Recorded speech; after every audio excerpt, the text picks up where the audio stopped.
Juniorijalkapalloilijoiden ympärivuotisista harjoituskentistä on huutava pula Helsingissä.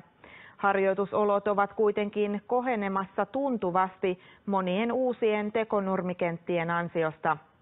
Helsingin Ponnistuksella ja Sapalla on kiikarissa tekonurmen rakentaminen Haapaniemen kentälle Kallioon.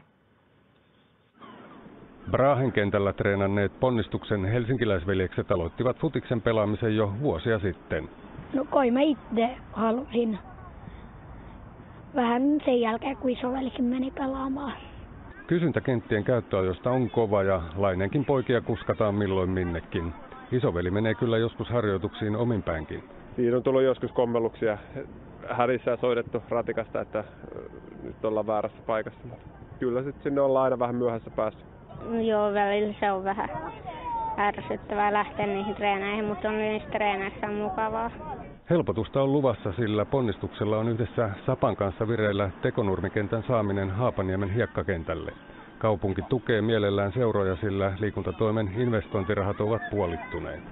Vastaavia hankkeita on toteutettu ja niitä on vireillä muitakin. Tämän alueen hyvinvoinnin kannalta on välttämätöntä, että täällä on tiloja, että ihmisten, nuorten perheiden ei tarvitse muuttaa pöpelikköä harrastusten perässä, vaan kaupungilaiset voi asua kaupungissa. Pelkästään Kalasataman rakentaminen kaksinkertaistaa junnupalloilijoiden määrän alueella.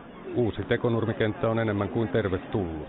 Se on itsellä helpompaa, että muistaisi aina, että ne on siellä samassa ja lapsille helpompaa. Ja olisi se hauskaa myös olla oma kotikenttä eikä ole ympäri kaupunkia hajonnut treenivuorot. Se on kans aika lähellä meitä ja sit se on kans sellainen, että siellä pystyisi koko ajan treenaamaan ympäri vuoden. Haapaniemen kenttä on hyvällä mallilla. Liikuntalautakunta on puoltanut kentän vuokraamista seurojen perustamalle yhtiölle ja reilun 90 000 euron lainan myöntämistä. Et siitä ei tule sellainen, että näitä kahden seuran lukittu, että lukittu häkki, vaan se tulee olemaan avoin. Siitä on tarkoitus tehdä, että näitä kalliolaisten olohuone leikkipaikkoineen kaikkineen.